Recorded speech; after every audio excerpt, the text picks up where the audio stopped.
وَجَعَلَ بَيْنَ الْبَحْرَيْنِ حَاجِزًا، اور اس نے دو دریاؤں کے درمیان ایک حد فاصل بنائی۔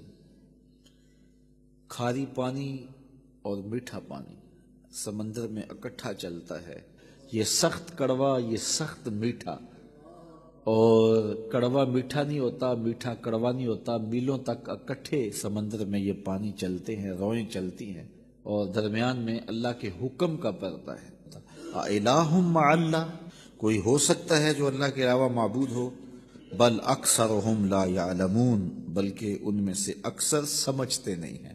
حضرت امام شافعی علیہ رحمہ شہتوت کے درخت کے نیچے بیٹھے تھے، کسی نے کہا اللہ کے ہونے کی دلیل دو۔ آپ نے کہا یہ شہتوت کا درخت ہی لے لو۔ کہا یہ کیا ہوا؟ جو سامنے آئی چیز اس کو دلیل قرار دے دیا۔ کہا دیکھو شہتوت کا درخت ہے، اس کی جڑوں کا رنگ اور ہے، تنے کا رنگ اور ہے، شاخوں کا رنگ اور ہے، پتوں کا رنگ اور ہے، پھل کچا ہو تو رنگ اور ہے، پک جائے تو رنگ اور ہے، ایک ہی زمین سے نکلتا ہے۔ پھر چھال کا ذائقہ اور ہے، پتوں کا ذائقہ اور ہے، پھل کچا ہو تو ذائقہ اور ہے، پک جائے تو ذائقہ اور ہے۔ پھر اسی شہتوت کے پتے بکری کھائے تو دودھ دیتی ہے، گدھا کھائے تو لید کرتا ہے، ریشم کا کیڑا چاٹے تو ریشم دیتا ہے، شہد کی مکھی چوسے تو شہد دیتی ہے۔ میٹیریل ایک ہے، نتیجے الگ الگ برآمد ہو رہے ہیں۔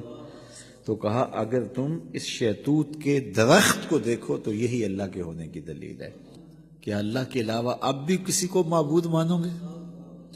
جب مشکل میں کافر بھی پھنستے، جب وہ جنگل میں جاتے پھنس جاتے، کوئی راستہ نہ ملتا، یا سمندر میں کشتی پہ سفر کر رہے ہوتے اور کشتی ڈولتی اور موت سامنے نظر آتی، پھر اپنے بتوں کو نہ پکارتے، پھر خدا کو پکارتے، لیکن اللہ اتنا کریم ہے پھر بھی انہیں نجات عطا کر دیتا۔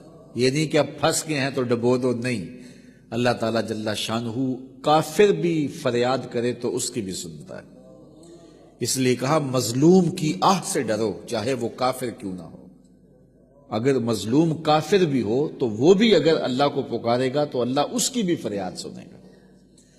اللہ اکبر۔ تو جب مشکل میں پھنس جاتے ہیں، صحراؤں میں، جنگلوں میں، اور جب وہ سمندری سفر میں طوفانوں کی زد میں اور بھنور میں پھنس جاتی ہیں ان کی کشتیاں، تو پھر وہ اللہ کو پکارتے ہیں، اور اللہ تعالیٰ جل شانہ بھنور میں پھنسی ہوئی کشتیوں کو نکال دیتا ہے اور مشکلوں کو کافور کر دیتا ہے۔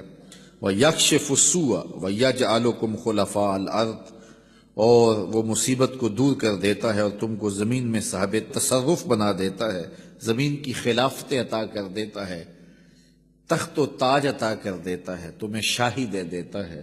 اللہ تعالیٰ ارشاد فرماتا ہے اِلٰہٌ مع اللہ، کہ اب بھی اللہ کے علاوہ کوئی معبود بناؤ گے؟ کون ہے جو تمہیں مشکلوں میں کام آتا ہے؟ کون تمہارے دکھوں کا مداوع ہے؟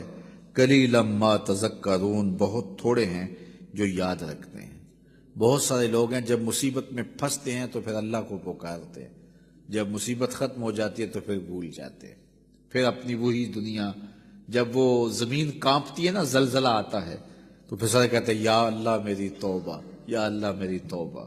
جب پتھر بھی لرزتے دکھائی دیتے ہیں، جب پہاڑ بھی کانپتے دکھائی دیتے ہیں، جب پانی بھی ڈولتا دکھائی دیتا ہے، جب زمین کا کلیجہ ہل رہا ہوتا ہے، تو بھاگ کر جانے کا، فرار ہونے کا کوئی راستہ بھی نہیں ہوتا، تو وہ کہتے ہیں یا اللہ میری توبہ، یا اللہ میری توبہ۔ لیکن جب زمین ساکن ہو جاتی ہے تو پھر اسی طرح سرکش کے سرکش، متکبر کے متکبر۔ تو جب پھنس جاتا ہے تو سب کچھ دینے کے لیے تیار ہو جاتا ہے، لیکن جب بچتا جاتا ہے تو پھر راستے ڈھونڈتا ہے۔ جب مشکل میں آتا ہے تو وہ کہتا ہے یا اللہ مجھے بچا لے، میں تو سجدے سے سر نہیں اٹھاؤں گا، پکا نمازی بن جاؤں گا، کسی کو دکھ نہیں دوں گا، کسی کو اذیت نہیں دوں گا، تیرے بندوں کی خدمت کروں گا، تیرے گھر کی نوکری کروں گا۔ کیا کچھ نہیں کرتا، تو کہتا ہے مسجد صاف کروں گا، میں لیٹرینیں بھی صاف کروں گا، مجھے اس مصیبت سے، اس مقدمے سے، اس دکھ سے، اس پریشانی سے، اس بیماری سے بچا لے۔ اور جب بچ جاتا ہے وہی چھاتی تان کے چلنا، اور وہی تکبر، وہی رعونت، وہی سرکشی۔ کیسا بدبخت ہے، لیکن وہ کتنا کریم ہے۔ جب وہ بندہ دوبارہ پھنستا ہے پھر کہتا ہے مالک، اللہ کہتا ہے چل جا، میں پھر معاف کر دیا۔ کوئی لاؤ تو صحیح ایسا کریم۔